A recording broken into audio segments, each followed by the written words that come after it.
Acre জমি প্রয়োজন এই কারখানা করবে বলে। মানুষকে আমাদের পাশে থাকতেই হবে। Okay sir.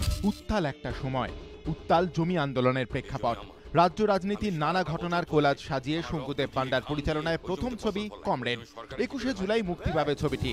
তার আগে কমরেডের মিউজিক রিলিজে হাজির ছবির কলাকুশলীরা। ছবির সঙ্গীত পরিচালনা করেছেন সুরজিৎ চট্টোপাধ্যায়। আকৃতি কাক্কর, শান, নচিকেতা গান গেয়েছেন এই ছবিতে। 8ই জুলাই কমরেডের প্রিমিয়ার হবে লন্ডনে। আমার গানটা কিন্তু বেসিক্যালি খুব সেই অর্থে প্রতিবাদী গান বা আমার গান যেরকম হয় সেরকম কিন্তু নয়।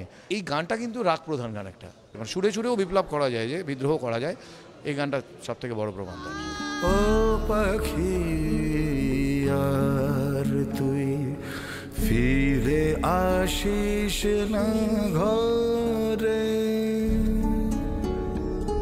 আমার যে গান তার মধ্যে রাজনৈতিক কোনো গান কিছু নেই।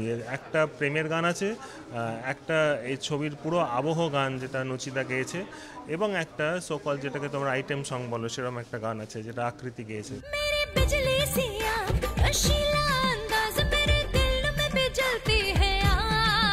কমরেডে গুরুত্বপূর্ণ একটি চরিত্রে অভিনয় করেছেন খরাজ মুখোপাধ্যায়। এছাড়াও রয়েছেন মৈনাক বন্দ্যোপাধ্যায়, এনা সাহা, ভাস্বর চট্টোপাধ্যায়, মৌবনী সরকার, অনিন্দ সরকার। সবুজ সংকেত দেখিয়ে দাও। যদি কিছু দিতেই হয় তাহলে ভালোবাসা রে। দুখানা খুব মূল চরিত্র, আমার চরিত্রটা এবং মৌবনীদির চরিত্র।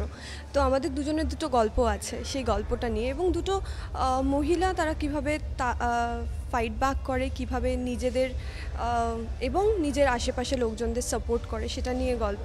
मुझे बहुत अच्छा लगा कि सुरजीत दा, क्योंकि उनके साथ पहले भी मैं काम कर चुकी हूँ, उन्होंने इतना मज़ेदार सिचुएशन को सूट करता हुआ गाना बनाया है। एक आइटम सॉन्ग है और उस फिल्म में उस जगह पे उस आइटम सॉन्ग की ज़रूरत है। দর্শক এখন যখন সোসাইটিতে এত রকমের ভায়োলেন্স ফেস করছে, সেই নিয়ে কথা বলা আমাদের প্রথমে উচিত, কারণ ফিল্ম এমন একটা মিডিয়াম, সেখান থেকে ট্রান্সফরমেশন ঘটতে পারে। সিঙ্গুর গড়বেতা সহ দক্ষিণ আর উত্তরবঙ্গের বেশ কিছু জায়গায় শুটিং করেছেন শঙ্কুদেব। ছবিটি প্রযোজনা করেছেন ইন্দ্রজিৎ রায়। তার আশা কমরেডের কাহিনী ছুঁয়ে যাবে দর্শকদের মন। আমি যখন এর থিমটা শুনলাম, কাউকে না কাউকে সাহস করে তারা পলিটিক্যাল মুভি শুরু করতে হবে।